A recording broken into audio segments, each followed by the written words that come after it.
to a wedding yesterday. Usually when I go to a wedding, I'm a little bit like socially anxiety ridden, I guess you could say. Like, I'm not good with small talk. It's usually the same thing, you know, like someone will see me that they haven't seen me in a while, and they'll be like, hey Tim, how's it going? And I'll be like, oh, you know, could be better.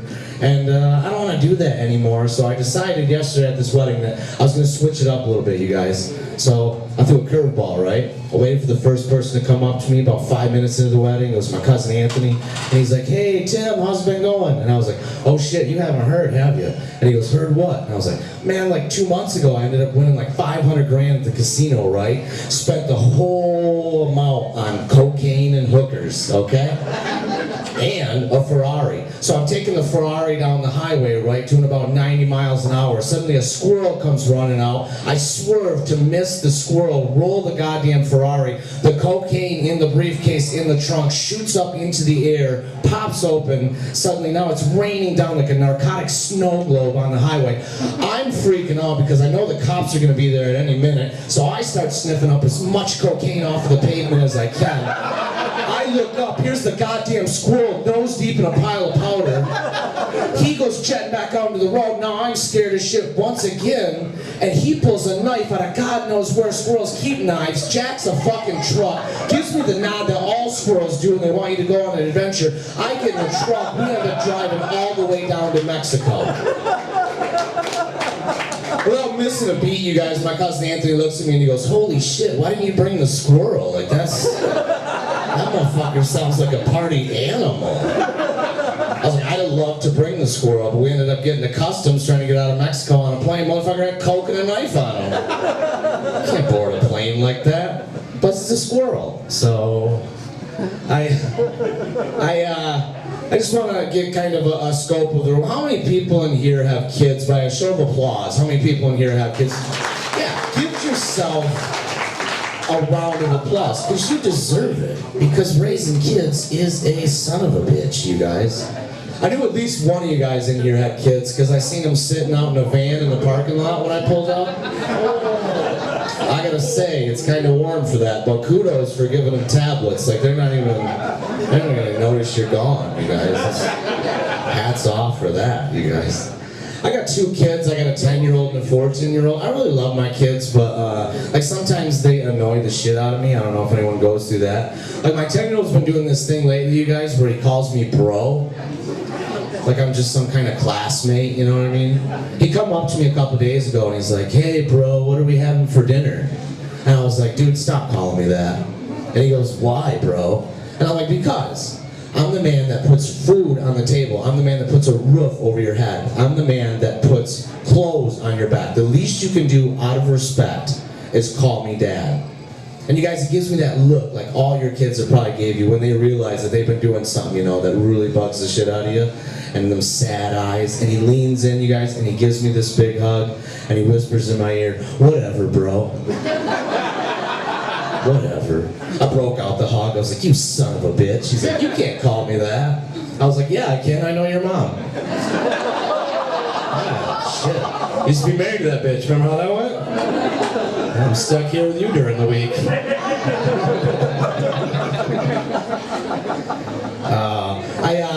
I took him to a pool party earlier this summer, you guys, and I go to pick him and his friend up, and they're in the back seat and they're chatting, and I'm doing what most parents do, you know, I'm eavesdropping on their conversation, and his buddy goes, hey man, did you see that pinball machine in their house? And my son goes, no man, what were you doing in their house? And his buddy goes, oh, I had to pee, and like I didn't know if they had that chlorine in the pool that changes colors. And my son looks at him and smiles, and he goes, they didn't. And his buddy goes, what do you mean they didn't? How do you know? And my son goes, man, I peed in that dude's pool like 3 times, bro. And I'm like, oh my gosh, you know, I should probably say something. I was like, dude, how could you pee in their pool like 3 times? You was only there like an hour and 40 minutes. Like, that's a lot of pee for that small amount of time. And he goes, Dad, that party was all you could drink Capri Suns, my man. He was like, I was just sitting up in that dude's pool, pissing and drinking.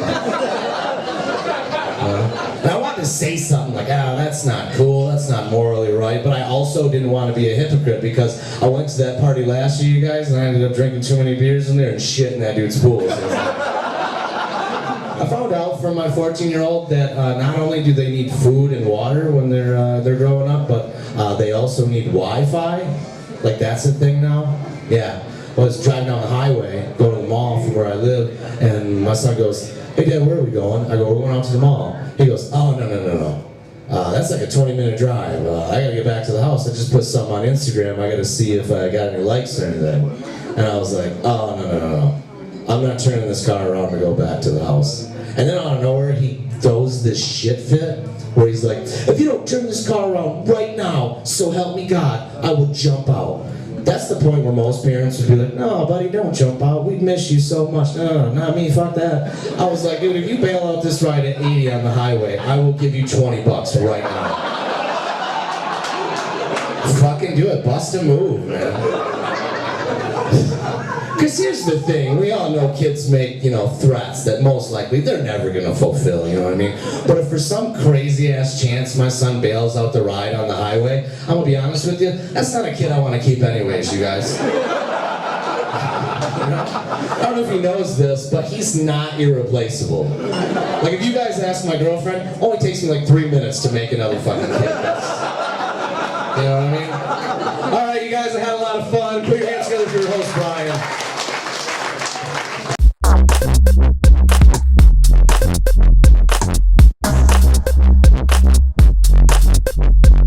I went back to Detroit, like I said, to do a show, but I went back there a couple of months ago to do something that I was always wanted to do and wanted to do for a long time. I, despite my sexy physique, am a huge fan of magic, you guys. Magic's cool as shit. I loved it since I was a kid. When I was a child, my dad took me to see David Copperfield at the Palace of Auburn Hills. He took me to see Lance Burton at the DTE, which was Pine Knob at the time. And I was excited about those times, and I had a good time. But last couple weeks ago, I was really excited because I got to see David Blaine. That's right, you all know who David Blaine is, right?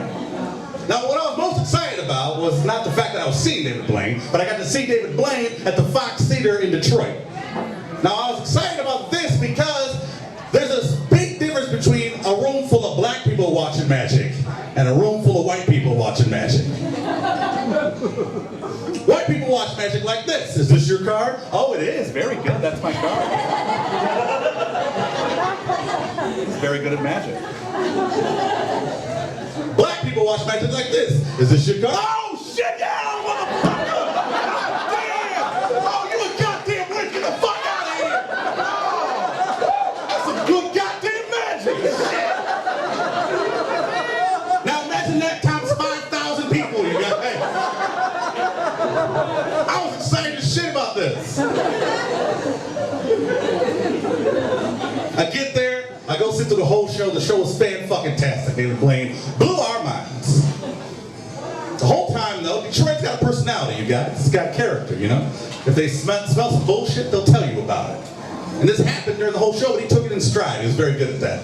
But the last trick was the most impressive trick. He comes out at the very end, there's a brief intermission, the screen, the stage curtains close, you know, everyone goes pee and stuff. Well, not a lot of people would pee. More people should have gone pee, you'll find out later. Screen opens up, curtain opens up, David Blaine appears sitting on the back of a 20-foot gallon of water tank thing. 20-foot tank of water on the back with an oxygen tank, just breathing. They put a big screen behind him, and it was showing footage of the last time he tried to break the record for holding your breath under the water the longest. Y'all remember this shit?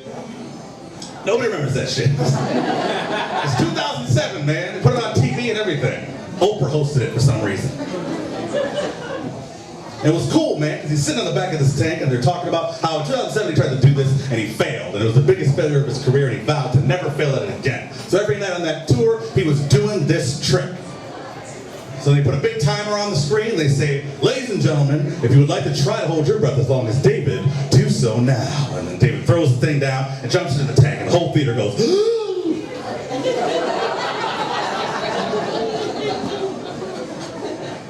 It was cool. I hold my breath too. A minute goes by, a minute 45 goes by. I exhale because I'm about to die and shit. I'm like, 2 minutes go by. He's still under there, just floating, staring at people. 2.5 minutes go by. The crowd just get a little skeptical. They're like, "He ain't really doing 3.5 minutes go by, they parade a bunch of children on stage for some damn reason. They all walk up to David and put their hand on the glass. And then David put his hand on the glass too. And someone got pissed about it. He's just like, why are them kids out there? 4 minutes go by, the kids walk off stage. 5 minutes, 6 minutes, 6.5 minutes. People are starting to get impressed, right? They're like, damn, he's really gonna try to do this, right? The last time he did it, he only did it for 7 minutes. That was his failure. So once he got 7 minutes, people start going nuts, right? 7 minutes. Woo, yeah, right, fuck yeah. 8 minutes go by, 8.5, 9 minutes, 9.5. People start to like worry about this guy's safety because like this is a long time to not be breathing and shit, you know? People are yelling, you don't gotta do this, man, come on! 9:45, the guy comes on screen and says, David has done this trick on every stop of this tour, and the longest he's done is 10.5 minutes. Then you hear a gasp in the room like, oh, I should have pissed during the intermission.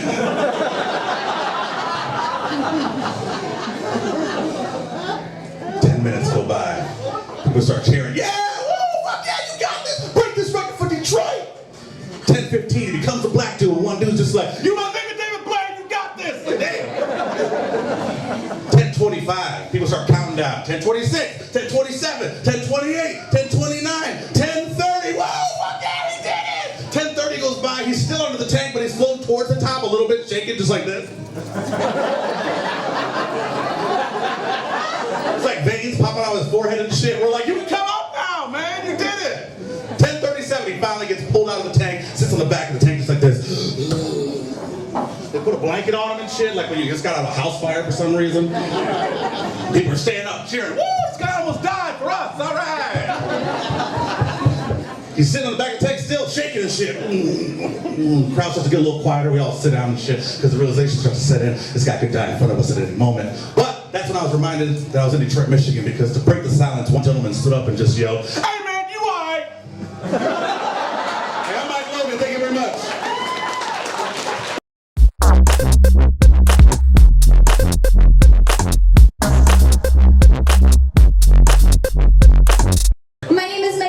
I have a neurological movement disorder called dystonia. It causes me to have muscle spasms all over my body, and yes, I know what you're wondering, also in my vagina.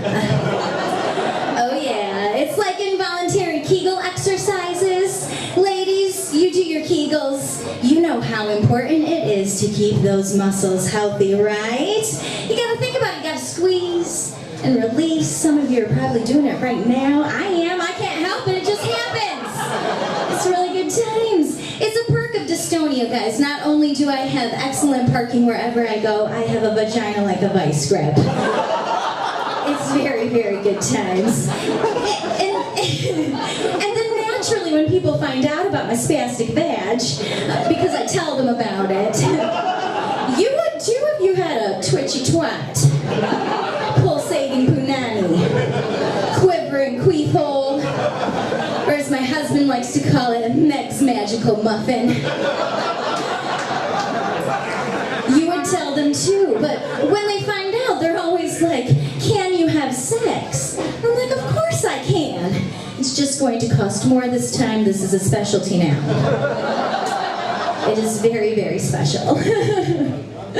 Oh, another fun fact about me, not only do I have a vibrating vajayjay, I've had brain surgery 2 times. 2 times I've had brain surgery and they still have not fucking fixed me. And I had to pay for it.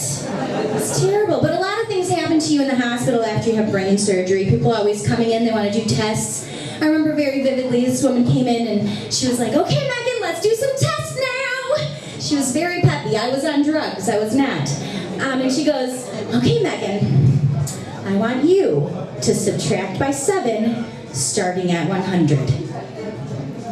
I was like, are you shitting me right now? You want me to do math 12 hours after I had brain surgery? I don't know what kind of magical brain surgery you thought I had, but it was not the kind that made me good at math. But I was a good sport, so I gave it a shot, and I was like, okay, 100 minus 7, 100. Ooh. 87, 119. She was like, it's okay, you can stop now. She started talking to me very slowly. And she's like, let's do some words. I want you to tell me every word you can think of that starts with the letter F. I was like, okay, fuck, fucking, fucker, fuckery, fucktastic, fish. She said I was more of a words person. It's very true, I am. But I have not always been a words person, really. I used to not know what the word masturbate meant. When I was in high school, I was very young and naive, and I didn't know. Turns out, it doesn't mean that you're excellent at baiting a fishing hook. That's not what it's about. But I'm not one to not join a conversation. And my friends were talking about it in high school, and I'm like, oh yeah, I'm a masturbator. My dad taught me. It's something we love to do together. It's our daddy-daughter bonding time. Really, it's a whole family affair. Sometimes my cousins come. Sometimes my uncles come. Sometimes even my grandpa comes. Yeah, needless to say, I did not get a lot of dates in high school. I did not at all. But I used to think that my family was the only fucked up family. I thought that we were very unique in that way, but then I started doing comedy and I met some comedians. No offense, you guys. And I was like, oh, we're all fucked up.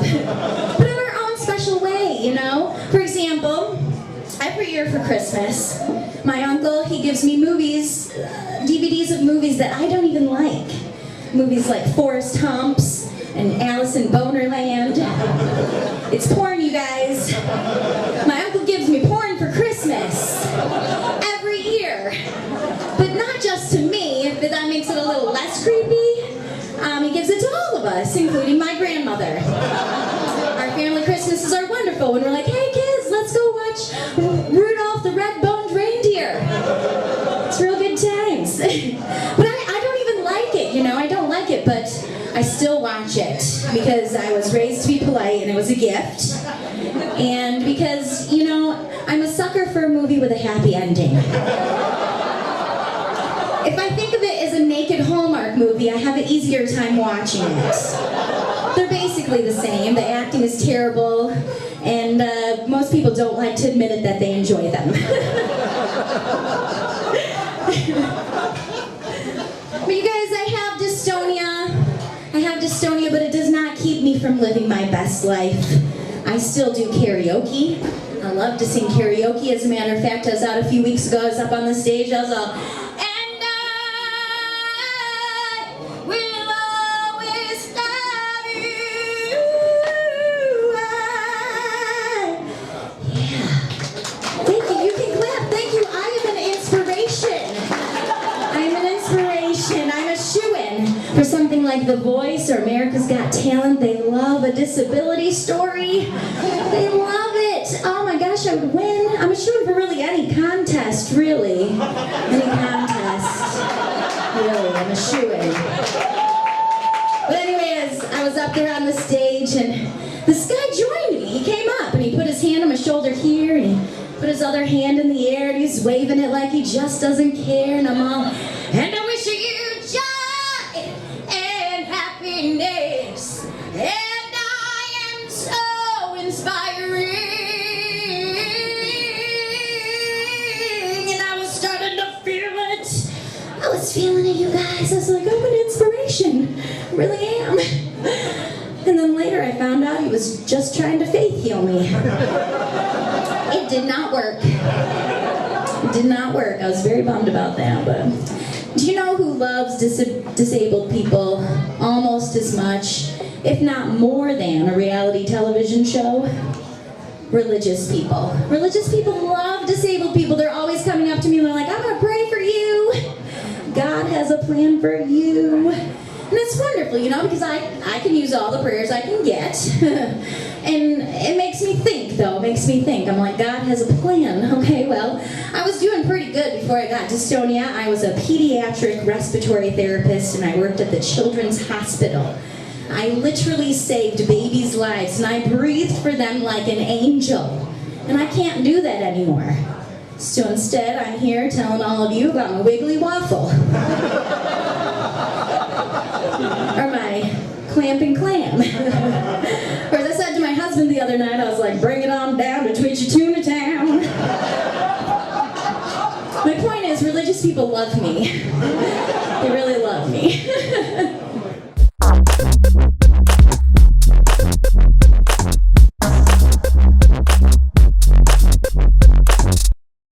I've already had a rough week. I've had a rough couple weeks. I found out that the place that I worked at is closing down. We couldn't afford the rent, backed up on taxes and stuff like that. I worked at a dog boarding facility.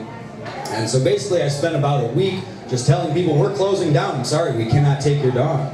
And for any of you who've ever worked a customer service job, you know how customers are. And they were still being like that with me, even though I'm explaining to them the business no longer exists.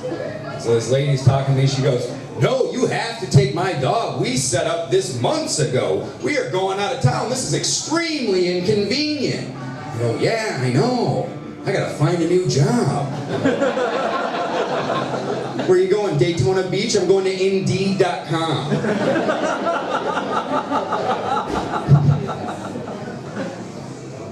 You guys ever work with someone so dumb that it makes you feel bad about your job? Well, this idiot works here. We have the same job. I had a guy at a place I worked, his name was Travis. And Travis was a pretty dumb guy, and not a lot of people liked him. Mostly we didn't like him because he could never tell when people didn't want to be talking to him. He would just blab on and on about his day constantly while you're trying to do stuff. And he would start every sentence the same way. He'd start like this. Shit, yeah. Shit, yeah, me and the old lady went up to Greenville this weekend. Travis, I don't hear that story. That sounds boring. Because we were annoyed with Travis and we found out that he was real gullible, we would always mess with him. We would mess with him all the time, me and my buddy would. And one time, over the course of a half an hour, we successfully convinced Travis that when you go to Redbox, that there's a person inside handing those movies out. We're like, yeah, Travis, why do you always, it's always up against a wall, that's how they get in there. He's like, well, that seems like a pretty bad job. Shit yeah, it does, Travis, shit yeah. Shit yeah.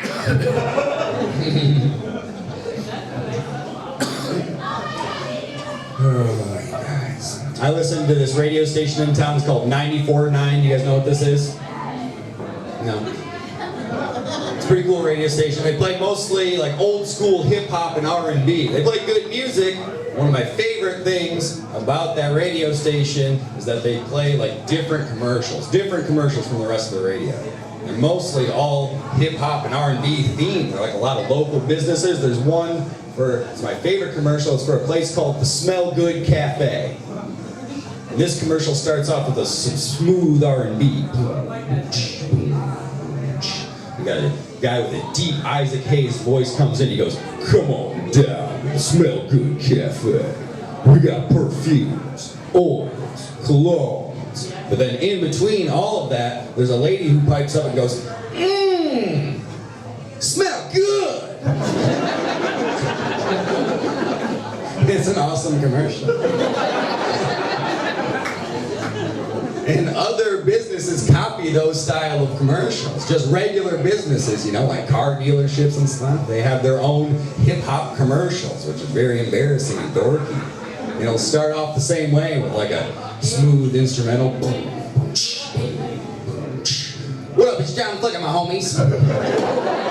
You're a dealer for the homies.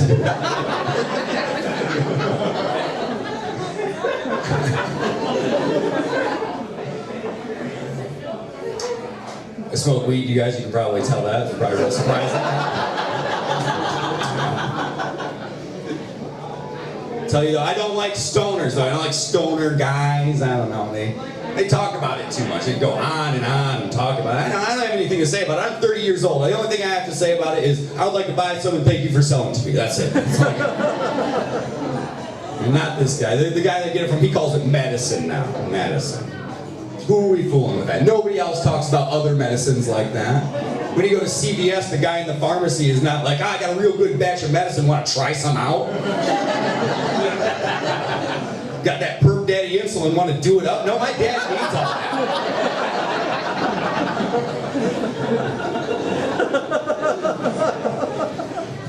And when I was a young man, we used to call them weed brownies. Not anymore. Now they call them medicated edibles. Medicated edibles. Who are we fooling with that? What other medicine comes in dessert? None of them. Like your friends come over on your birthday. Oh, we made you medicated brownies for your birthday. Oh, shit, you put my Claritin in there? Where's that cat at, man? I'm petting him all night. No sniffles. No sniffles. Hot ass party.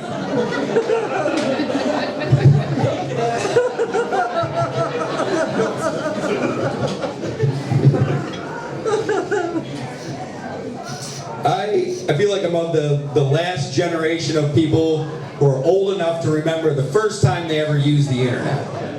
I'm 30 years old, and I remember the very first time I used the internet, I begged my mom to get the AOL trial disc. You guys remember the AOL trial disc? I don't even know what I wanted to do with it. Finally, she gave in. She signed me up. I had 30 minutes. I felt rushed. I didn't know what to do.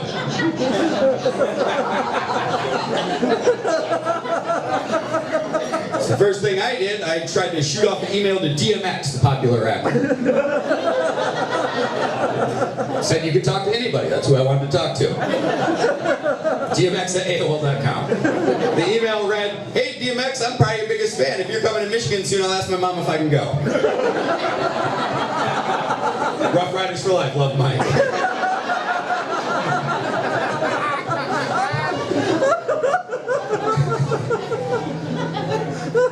Not surprisingly, that didn't take a half an hour. I had a lot of time left in my 30-minute trial. I spent the rest of the time just going into the general chat room swearing at people. I don't know what we were arguing about, what we were talking about, but I specifically remember typing out, I'm 11 years old. Fuck you, bitch.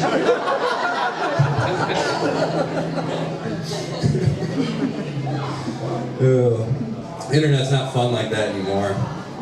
It's a part of all of our lives, you know, we use it every day and stuff. And as a comedian, the internet can be interesting. I try to, most of my internet presence, especially on Facebook, I try to be funny, you know, I make jokes and I promote my shows and stuff like that. But that can be a gamble because you don't know who is going to see your jokes and how they're going to take it. You don't know if they're going to share your sense of humor. Something happened to me recently, and so I posted a picture of myself online and said, I'm looking more like a lesbian every day. So I think it's true, and I don't think it's that offensive. I think this is the look of the last guy you date before you start exclusively dating women. Long hair, soft skin, and some training wheels for being a lesbian. Dip your toes in, see if you like it.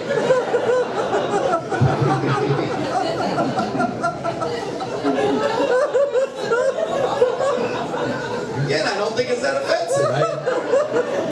It's wrong though, a lady was very offended.